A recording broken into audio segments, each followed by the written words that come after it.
in this lecture we will discuss about the pharyngeal apparatus.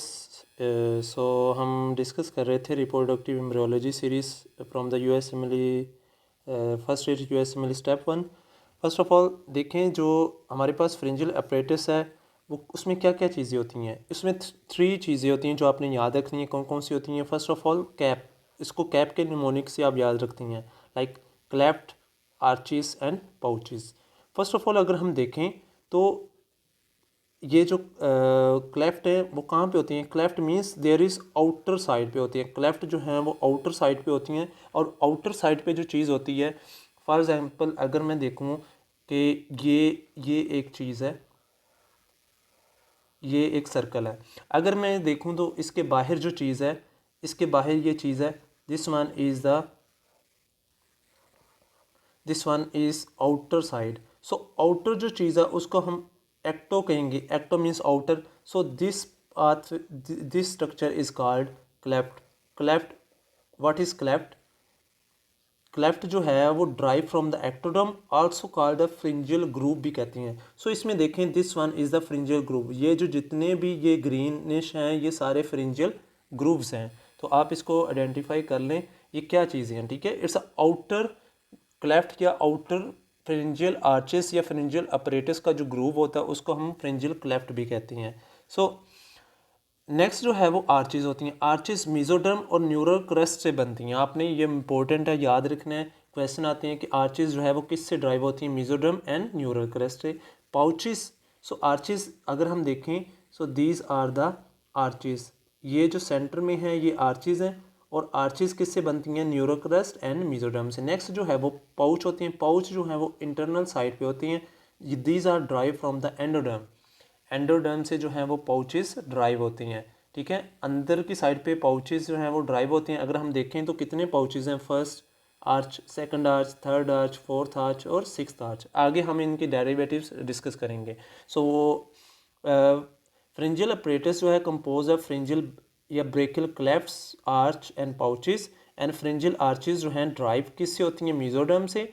Mesoderm means meso से, meso means muscles, arteries and neural crest से जो है वो bones बनती हैं और कार्टिलेज जो है इनसे बनती है। तो डेरिवेटिव्स इंपॉर्टेंट हैं, आपने याद रखनी है, ये इंपॉर्टेंट है। मेसोडर्म से मसल्स, आर्टरीज और न्यूरल क्रस्ट से बोन्स और कार्टिलेज ड्राइव होती हैं। नेक्स्ट अगर हम देखें there is a pharyngeal pouches.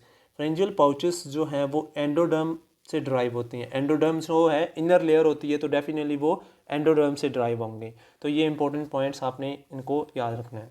So next अगर हम देखें what are the derivatives of the pharyngeal cleft derivatives. Okay, so first जो क्लेफ्ट है drive into the develop into the external auditory meatus. Like हमारे जो एयर, फॉर एग्जांपल हमारा ये है एक्सटर्नल एयर। सो ये है ट्यूब और आगे जो है वो सिस्टम होता है कोक्लियर सिस्टम, लाइक उसमें, और जो कि आगे उससे नर्व जाती है। अगर हम देखें तो this is the external artery medius. So artery canal भी कहते हैं इसको। तो ये जो है वो आर्टरी मीडियस जो है हमारा किससे ड्राइव होता है? वो फर्स्ट क्लेफ्ट डेरिवेटिव से ड्राइव होता है, फर्स्ट क्लेफ्ट से ड्राइव होता है। And second through the fourth cleft temporarily form the cervical sinus. Cervical sinus जो कि बाद में जो है वो ख़त्म हो जाते हैं, ओब्लिटरेट हो जाती हैं। क्यों होती हैं? क्योंकि प्रोलिफरेशन होती है। सेकंड जो आर्च होती है उसकी सेकंड आर्च जो होती है उसकी मेजनकाइम थोड़ी सी लार्ज होती है, लार्ज होती है। तो वो ये जो सेकंड से फोर्थ क्लेफ्ट है उसके सर्वाइकल साइनस ओब्लिटरेट हो जाती हैं। लेकिन बाज़-औक़ात क्या होता है, ये सर्वाइकल साइनस परसिस्ट रहती हैं और as a lateral neck mass जो है इंटीरियर टू स्टर्नोक्लाइडोमास्टाइल मसल्स के सामने ये प्रेजेंट होती हैं। और ये जब हम स्वेलो करती हैं तो उसके साथ ये मूव नहीं करते, ठीक है। तो एक मैस होगा, फॉर एग्जांपल आपसे क्वेश्चन पूछ सकता है कि एक पेशेंट है उसके जो मैस है लैटरल नेक में, ठीक है, और इंटीरियर टू द स्टर्नोक्लाइडोमास्टाइल मसल, और जो स्वेलिंग के साथ मूव नहीं करता। अगर आपको कोई कहे कि अगर टंग प्रोट्रूजन हो, स्वेलिंग के साथ मूव कर रहा है, तो थायरोग्लोसल डक्ट सिस्ट हो सकती है जो कि मिड लाइन में होती है, लेकिन ये लैटरल होगी। तो this is the most probably chance जो होती हैं, जो लैटरल नेक मैस होता है वो फ्रिंजियल क्लेफ्ट सिस्ट हो सकती है। लाइक अगर फ्रिंजियल साइनस परसिस्ट रहे, ओब्लिटरेट ना हो, तो क्या होगा, ये हमारे पास फ्रिंजियल क्लेफ्ट सिस्ट हो सकती है। तो इंपॉर्टेंट पॉइंट है ये, यूएसएमएल स्टेप 1 में जो है वो ये पूछा जा सकता है। स्टेप 1 के लिए बहुत इंपॉर्टेंट है ये क्वेश्चन, आपसे पूछा जा सकता है। Pharyngeal cleft cyst is a persistent cervical sinus, ठीक है। नेक्स्ट हम डिस्कस करेंगे what are the pharyngeal pouches derivatives. तो फर्स्ट अगर हम देखें तो फर्स्ट पाउच जो है वो is ear tonsil bottom to the top, like ear first जो है is related to ear, second is related to tonsil, third dorsal जो है वो लाइक उसका बॉटम इन्फीरियर पैराथराइड बनाता है, और थर्ड वेंट्रल जो है वो थाइमस टू अप मीन्स के टी से टू अगर कह लें तो थाइमस, फोर्थ जो है वो superior parathyroid. Like first pharyngeal pouch, अगर हम फर्स्ट फ्रिंजियल पाउच देखें, they form the middle ear cavity, eustachian tube and mastoid air cells, and the first pouch contribute to the endoderm line structure of the ear. So this is a important point. Important question जो है वो ये है कि endoderm, आपसे question आ सकता है endoderm line structure of the ear drive from the which structure of or which pouch. So आपने बताना है कि ये क्वेश्चन बहुत इंपॉर्टेंट है स्टेप 1 के लिए। आपने इसको याद रखना है कि फर्स्ट पाउच से जो है वो हमारे ईयर की सारी जो है वो एंडोडर्म लाइन स्ट्रक्चर ड्राइव होती हैं। Second pouch form the epithelial lining of the tonsils, and third pouch जो है वो इसमें डोर्सल विंग जो है वो क्या बनाता है, इन्फीरियर पैराथराइड, और पैराथराइड ग्लैंड जो है वो क्या पीटीएच हार्मोन रिलीज करता है, और कैल्शियम हीमोस्टेसिस भी इंपॉर्टेंट होता है। एंड वेंट्रल विंग जो है वो इंपॉर्टेंट है, वो क्या बनाता है, वो थाइमस बनाता है। एंड फोर्थ पाउच अगर हम देखें तो डोर्सल विंग उसका सुपीरियर पैराथराइड, और सेकंड जो हमारा वेंट्रल विंग है वो ultimo branchial bodies, ultimo pharyngeal bodies बनाता है, और अल्टीमो फ्रेंजियल बॉडीज जो है parafollicular C cells of thyroid बनाती हैं।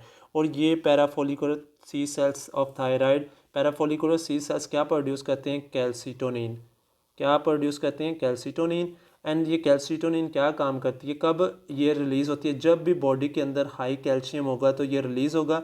इसका काम क्या है, फॉर एग्जांपल ये हमारा ब्लड है, ब्लड के अंदर हाई कैल्शियम है, तो ये कैल्शियम को मूव करवाएगा हमारी बोन्स में, बोन्स के अंदर जो है वो कैल्शियम को डिपॉजिट करवाएगा, मीन्स कि ये हमारे क्या करेगा, डिक्रीज़ करेगा कैल्शियम लेवल को इन ब्लड। लाइक ये ब्लड के अंदर कैल्शियम को डिक्रीज़ करेगा। कैसे डिक्रीज़ करेगा, ये ब्लड से कैल्शियम को बोन्स में डिपॉजिट करवाएगा।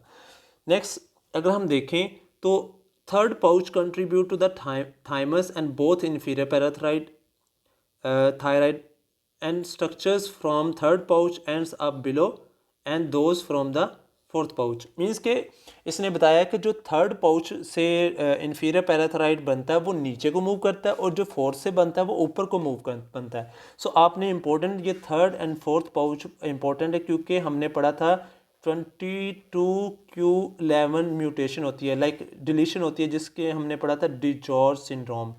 डिजॉर्ज सिंड्रोम में क्या होता है कि क्रेनियोफेशियल अबनॉर्मेलिटीज़ होती हैं, फेशियल अबनॉर्मेलिटीज़ होती हैं, कार्डियक अबनॉर्मेलिटीज़ होती हैं, नेक्स्ट क्लेफ्ट पैलेट होता है, और उसके साथ साथ जो है वो हमारा थर्ड एंड फोर्थ पाउच जो है इसमें अबनॉर्मेलिटी होती है, इसमें अबनॉर्मल डेवलपमेंट होती है, जिससे हमारा तो एक तो हाइपोकैलेसीमिया होगा डिजॉर्ज सिंड्रोम में, क्योंकि हमारा पैराथराइड ग्लैंड नहीं बनेगा, और दूसरा जो है वो सेलुलर इम्यूनिटी कम होगी।